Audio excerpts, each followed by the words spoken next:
Hai, welcome back with me di channel Bang Jo. Kali ini Bang Jo akan membahas singkat cerita film yang berjudul Burning Branch tahun 2010.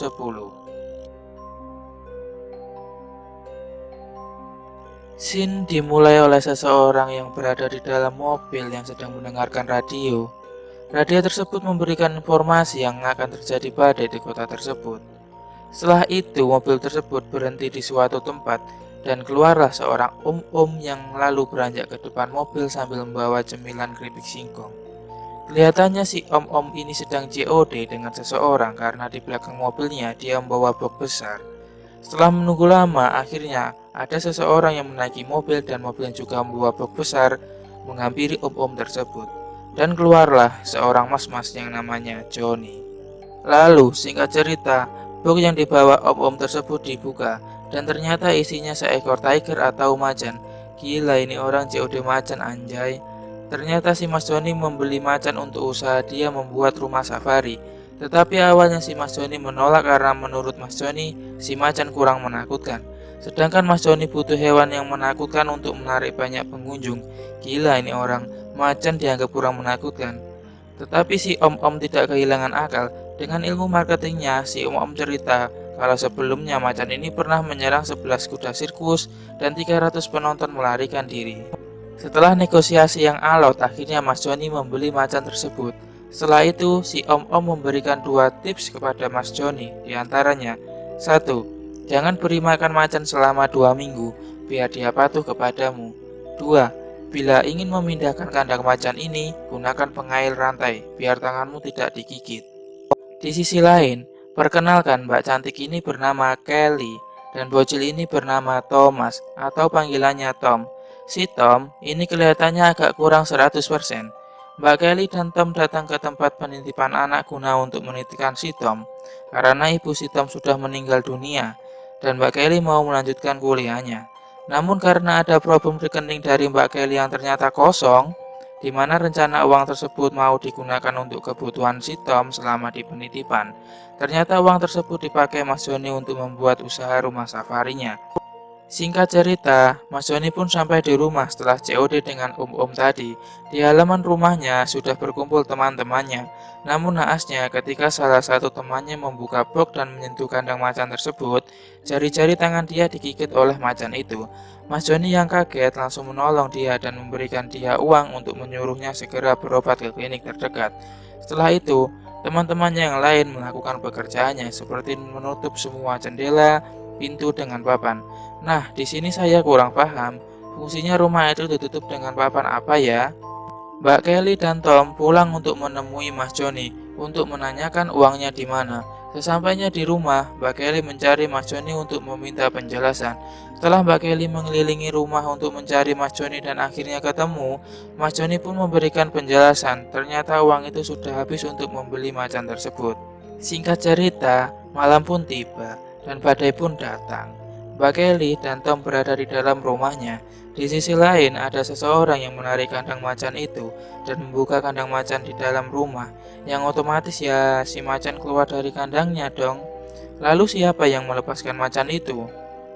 Mbak Kelly yang baru saja mengambil minuman dari dapur mendengar ada suara geraman. Dia pun penasaran dan betapa kagetnya dia. Apa yang dia lihat seekor macan dengan santainya berkeliaran di dalam rumah. Anjay gak tuh? Kalau posisi kalian di situ, apa yang akan kalian lakukan? Tulis di kolom komentar ya. Lanjut. Mbak Kelly yang ketakutan lari ke kamar dan berusaha keluar lewat jendela. Kampretnya, jendela itu ditutup dengan papan yang dikerjakan oleh teman-teman Mas Joni tadi pagi. Karena kondisi jendela dan pintu tertutup papan dari luar, Mbak Kelly menelpon pihak keamanan guna meminta bantuan kalau di dalam rumahnya ada macan yang berkeliaran. Tetapi tidak bisa karena ada badai. Lalu Mbak Kelly menelpon Mas Joni dan kampretnya lagi. HP Mas Joni di dalam mobil dan orangnya berada di dalam tempat bar anjay. Sungguh malang nasibmu Mbak Kelly. Singkat cerita, Mbak Kelly ketahuan sama macan dan otomatis pasti dikejar sampai dapat. Di sini macannya overpower karena bisa membobol semua pintu sampai hancur. Mungkin macannya ini dulunya milik Saitama, anjay wibu. Di sini Mbak Kelly dan Tom dikejar-kejar sama macan.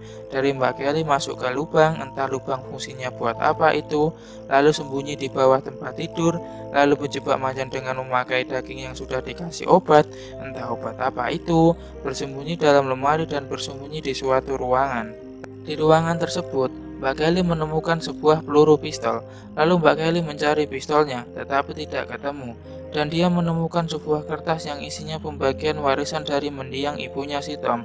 Tetapi dalam surat itu, Mas Johnny mendapatkan pembagian yang lebih banyak. Mungkin sudah diubah sama Mas Johnny agar Mas Johnny mendapatkan bagian yang lebih banyak.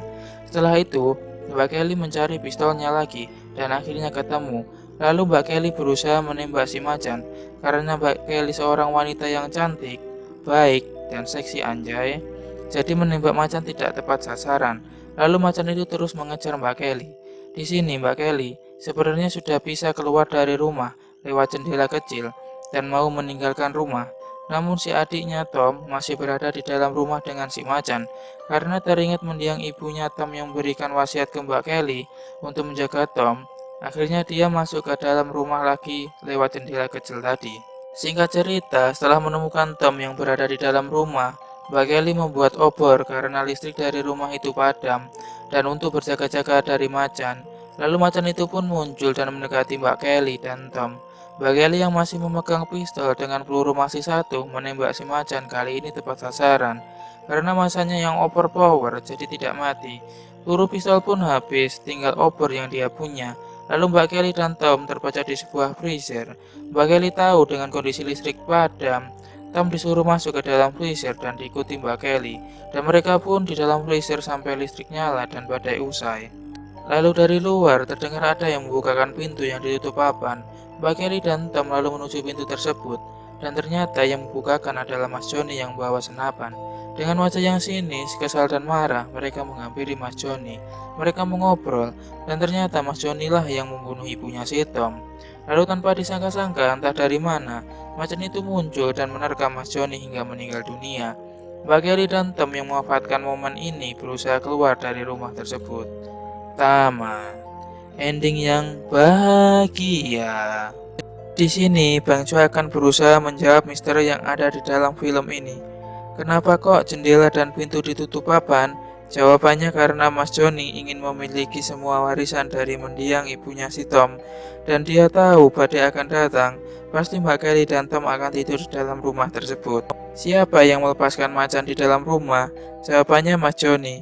Karena dia tahu cara memindahkan kandang macan menggunakan rantai yang diberitahu oleh om-om penjual macan. Itu adalah jawaban opini Bang Jo sendiri ya. Bila teman-teman ada opini lain, bisa ditulis di kolom komentar. Terakhir, pesan-pesan dari Bang Jo, jangan bermain-main dengan hewan buas, karena hewan buas tetaplah buas meskipun udah jinak. Dan jangan ada niat jahat, karena nanti pasti akan ada karma yang menimpa diri sendiri. Akhir kata, jangan lupa subscribe, like, dan komen. Bang Jo di sini. Bye.